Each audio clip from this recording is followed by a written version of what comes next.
Welcome back. Now, today, Solly Malatsi, the communications minister, was questioned by the Portfolio Committee on Communications and Digital Technology with regards to the Triple BE licensing requirements for satellite service companies such as Starlink. This move follows ongoing diplomatic efforts to reset relations between Pretoria and Washington amid concerns raised by the tech entrepreneur Elon Musk regarding South Africa's BEE laws. Joining me now, I'd like to welcome the University of Johannesburg's College of Business and Economics Professor Daniel Meyer. Professor Meyer, good day. Thank you so much for joining us here on News in Focus on Hilal TV.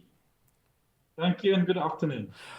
Professor Meyer, listening to Johan Rupert last week mention the simplicity that Starlink could offer South Africa. Is it that simple? Is it just putting Starlink here and connectivity across the country will be at a higher level? I think the facts of the matter is that we need improved connectivity, specifically in rural areas, and also the cost of internet connections, Wi-Fi, and so on. We need the cost to come down a lot for South Africa and other African countries. It's not so simple, definitely not so simple. Starlink will not have all of the answers for South Africa.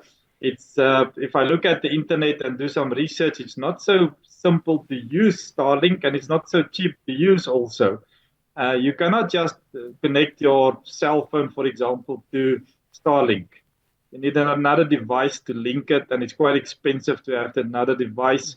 I don't think it's going to have the solutions that even Mr. Rupert thought it will have. And it's now very unfortunate that these amended Triple BEE rules came in about a few days after the visit there with President Trump. Yeah, I'm going to touch on the Triple BEE in a bit, Professor Meyer. But just Starlink itself as a game changer. Of course, there are many internet providers here within South Africa, many, of course, playing a more dominant role than others. Does Starlink come and change all of that, especially companies who are at this very moment registered in terms of Triple BEE? Just as a game changer itself from a technological perspective, is it what the country needs right now?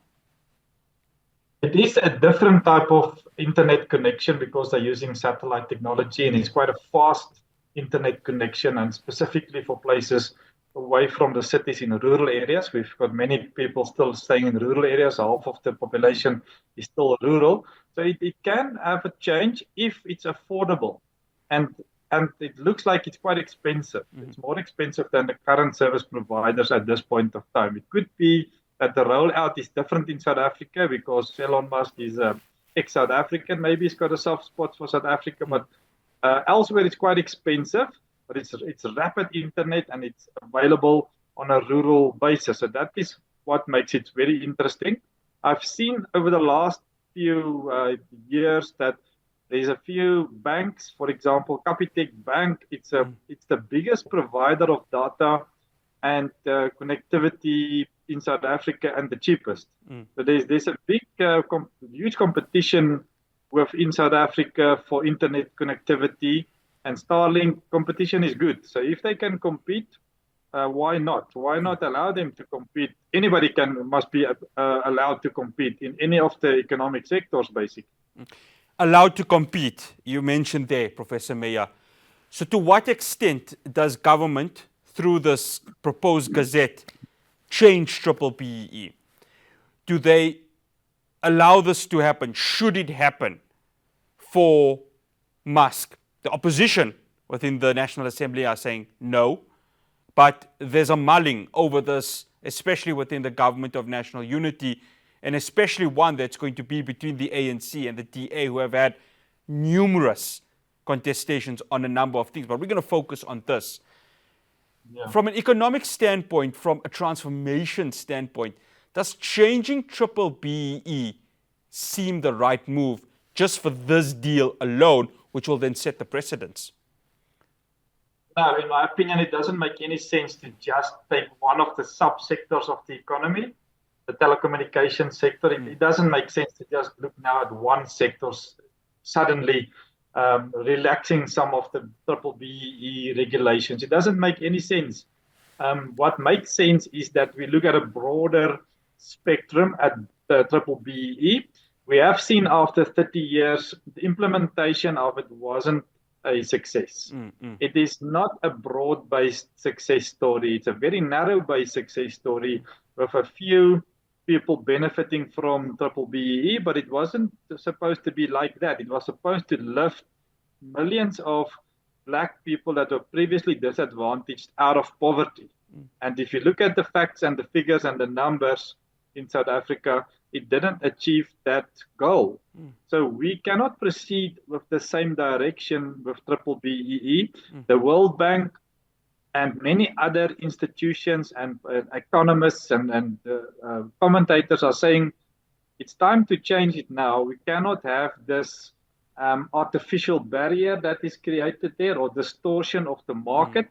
We have got too many regulations in South Africa. If you combine triple BEE with labor regulations and other regulations, it's just too much for companies to create jobs, and people are scared to invest in an uncertain environment which triple BEE has created. So we need to look at a broad-based way how to pull international investors back to South Africa, as well as domestic investors, which are also not investing at this point of time. There's a domestic investment strike at the moment.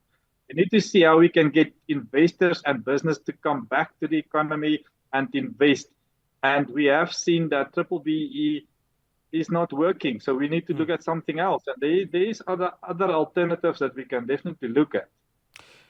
One final question, Professor Meyer. The university down the road from you there in Braamfontein, Wits University's Professor William Gumede, penned an article in a Sunday newspaper where he said the very similar thing about triple BEE, where it really hasn't shown fruition, especially for the previously disadvantaged black African citizens of our country.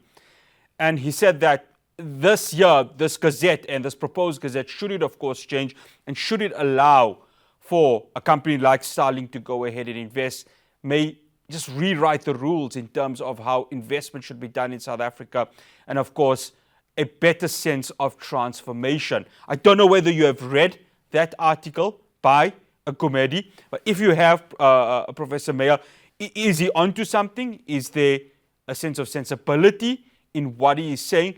And should this proposed change within the Gazette occur, does this rewrite the rules of triple BEE and allowing this investment to occur in the country? Yes, I did read the article by Professor Gumede, and I agree with what is the content of it. And it is an opening of the door to relax more of the regulations. We have got too many regulations, BEE regulations, labor regulations, a lot of regulations in South Africa. There's like 145 regulations affecting small business in South Africa. We have determined that South Africa's got the worst environment for small businesses to survive, taking into account tax, regulations, crime, and we need to relax that if we want to have the economy to grow. So there's economic impacts, employment impacts, governance impacts of BEE, and has affected a lot of our productivity and competitiveness in South Africa. We've seen last week, government is buying laptops for 90,000 Rand, but it's actually worth only 5,000 Rand. So in all of the economic sectors, everything they do, it's much more expensive. And we cannot afford it any longer. We know government is at a fiscal cliff, 75% of debt to GDP ratio. We cannot continue like that. There's a huge reset necessary, and we need to have structural change on a lot of issues. There's 19 billion people getting social grants, but much less people paying taxes. That is not sustainable going into the future. Professor Daniel Meyer, thank you so much for joining us on News in Focus on Hilal TV. Much appreciated. Thank you. That's Professor Daniel Meyer from the University of Johannesburg's College of Business and Economics. So after the break, I'm going to be speaking with Simone Brophy, who is part of an organization called Mothers for Gaza. Do stay tuned.